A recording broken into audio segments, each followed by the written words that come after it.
എന്താ പ്രിയങ്ക നീ എന്തായി കാണിച്ചോണ്ടിരിക്കുന്നേ? ഒന്നുമില്ല. ആരോടാ നീ ഇത്രയും ദേഷ്യം തീർത്തേ?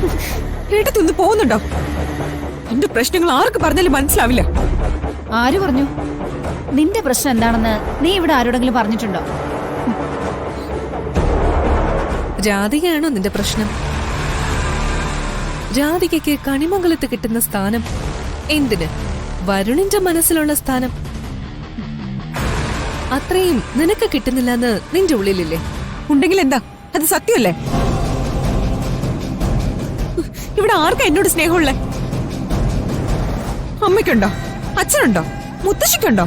വരുന്നുണ്ടോ?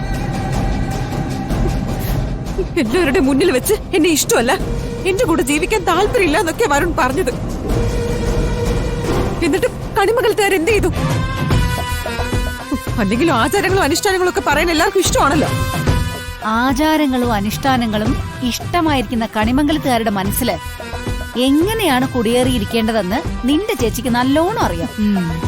അവളുടെ ഞൊട്ടുഞൊടുക്ക് വിദ്യകളുണ്ടല്ലോ, ഈ വൈദ്യം, പ്രാർത്ഥന, പിന്നെ സ്നേഹത്തെ കുറിച്ചുള്ള അവളുടെ ചില വാചകങ്ങൾ, അതിലൊക്കെ ആരും വീണുപോകും.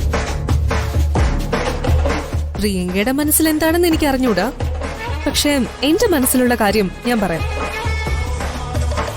രാധിക സൂര്യയുടെ കാര്യത്തിൽ ഇടപെടുന്നത് എനിക്കിഷ്ടമല്ല.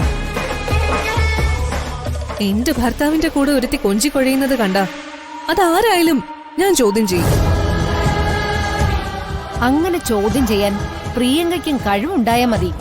അവൾ ഇവിടുന്ന് പൊയ്ക്കോളും.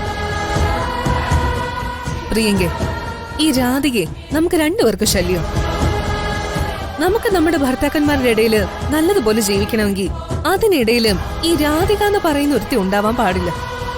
നിന്റെ ചേച്ചിയൊന്നും അല്ലല്ലോ, എവിടുന്നോ എടുത്തു വളർത്തിയതല്ലേ.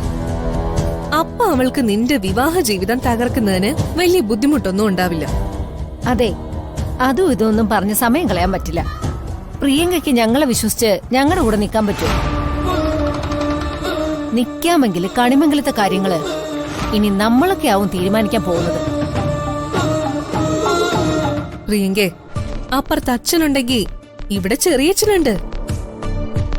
അപ്പുറത്ത് അമ്മയുണ്ടെങ്കിൽ ഇപ്പുറത്തതേ ചെറിയമ്മയുണ്ട്. അവിടെ നെഞ്ചു വിരിച്ചു നിൽക്കാൻ വരുണുണ്ടെങ്കിൽ ഇവിടെ ഗൗതമുണ്ട്.